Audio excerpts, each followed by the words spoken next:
ఇంత పెద్ద ఎత్తున వచ్చిన అక్క చెల్లెళ్ళు అన్నాదమ్ములు మీ అందరికీ శిరస్సు వంచి నమస్కరిస్తూ మీకోసం ఏర్పాటు చేసిన సభకు ముఖ్య అతిథిగా వచ్చిన మన గౌరవనీయులు ఏఐసిసి జనరల్ సెక్రటరీ గారు ప్రియాంక గాంధీ గారు, I thank you very much ma'am for coming all the way to Tandur.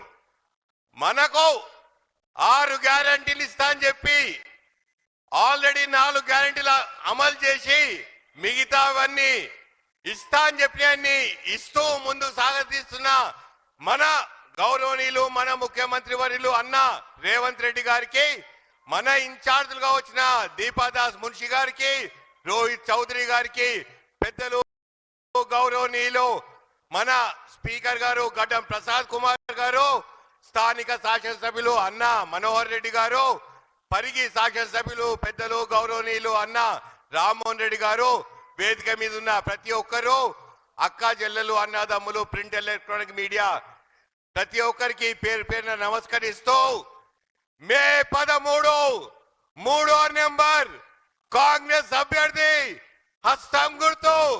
ఏం నెంబర్ 3, ఏం గుర్తు?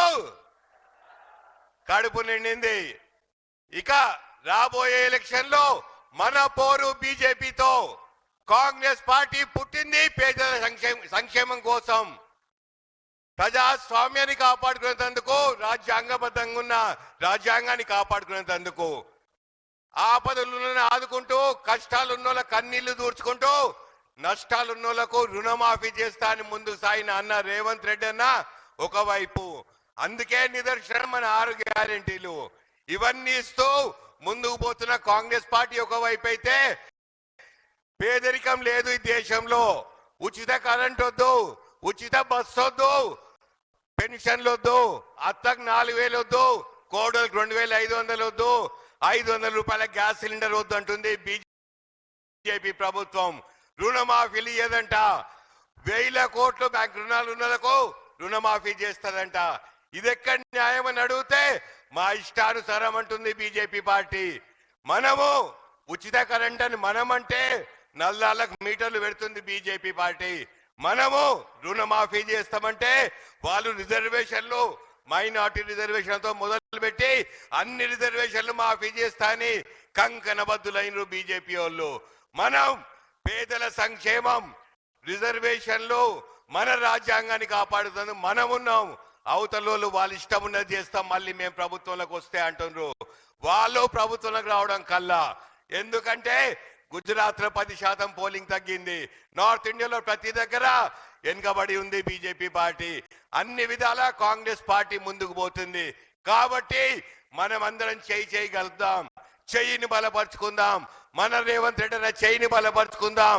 మనకు రావాల్సిన నిధులు కోసం మనం పార్లమెంట్ లో కొట్లాడదాం.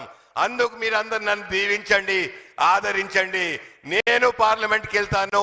పార్లమెంట్ లో మన హక్కులు కాపాడుకునేందుకు మనకు రావాల్సిన నిధులు తెచ్చుకుందాం. ఇది ఒక వైపు. మనమేమో ఇది మాట్లాడుతున్నాం, వాళ్ళేమో శ్రీరామచంద్రుడి గురించి మాట్లాడుతున్నారు. మన అందరికీ కూడా శ్రీరామచంద్రుడే, శ్రీరాముడు నా గుండెల్లో ఉన్నాడు. మనమందరం భక్తి శ్రద్ధలతో కొలుస్తాం అందరి దేవుళ్ళను, అది మన ఇష్టం. కానీ అసలు అయోధ్యలో ఉన్న శ్రీరాముడు మా రాముడు అంటారు. ఇది ఎక్కడ న్యాయం అంటే అది మా ఇష్టం అంటున్నారు. అయోధ్యలో శ్రీరామ మందిరం కడతా అంటే నేనేమో 10 లక్షల రూపాయలు ఇచ్చిన, నా దగ్గర రసీదు కూడా ఉంది. అవతల విశ్వేశ్వర రెడ్డి అప్పుడు కాంగ్రెస్ పార్టీలు ఉండే, పోయి అడిగితే నేను మతాలు నమ్మను, దేవుణ్ణి నమ్మను, నేను రూపాయి అన్నాడు. సరే అది నీ ఇష్టం, కానీ ఇవాళ శ్రీరాముని బొమ్మ పెట్టుకొని తిరుగుతుండు. ఇది ఎక్కడ న్యాయం అని నేను అడుగుతున్నా. నేనప్పుడు రాజకీయంలో లేను, కానీ శ్రీరాముడు భక్తి శ్రద్ధలతో నేను ఇచ్చిన. శ్రీరాముడు అందరి వాడు, అందరి గుండెల్లో ఉండాలని కోరుకుంటున్నాం. ఇవన్నీ ఒకవైపు. అన్ని సర్వేలు రిపోర్ట్ చూపెడుతున్నాయి మనం ముందంజున్నామని చెప్పి. దీనికి మన ముఖ్యమంత్రి వర్యులు అన్న రేవంత్ రెడ్డి అన్న, మా ఇన్ఛార్జ్ గా ఉన్న వేం నరేందర్ రెడ్డి అన్నతో పాటు మా పెద్దలు గౌరవనీయులు ప్రసాద్ అన్న, రామ్మోహన్ రెడ్డి అన్న, మనోహర్ రెడ్డి అన్నతో పాటు కాంగ్రెస్ ఇంత పెద్ద కుటుంబ సభ్యులకు ప్రతి ఒక్కరికి శిరస్సు వంచి నమస్కరిస్తున్నా.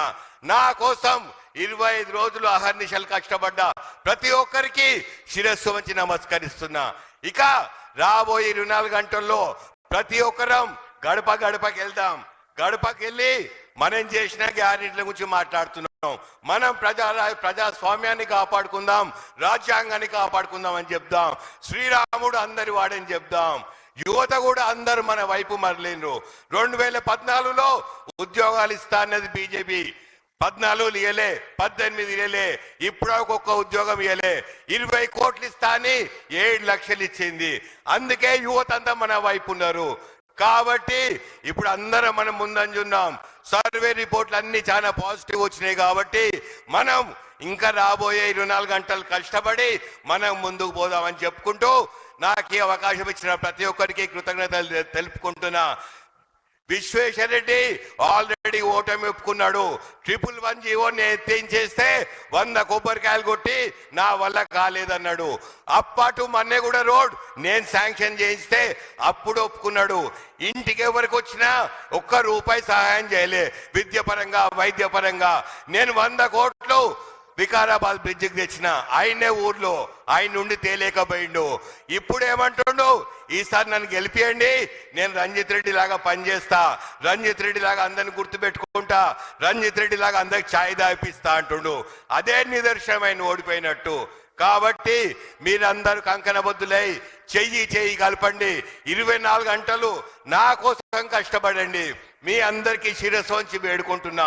మనం గెలుస్తున్నాం. మీరు 24 గంటలు కష్టపడండి. మంచి మెజార్టీతో గెలుస్తాం.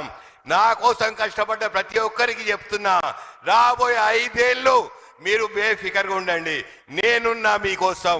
ఏ ఆపద వచ్చినా నేను ఆదుకుంటా అని చెప్పి ప్రమాణం చేస్తూ ఈ అవకాశం ఇచ్చిన ప్రతి ఒక్కరికి కృతజ్ఞతలు తెలుపుకుంటున్నా. 3వ నెంబర్ హస్తం గుర్తు మే 13. సయ్యా సిద్ధమా? కృతజ్ఞతలు.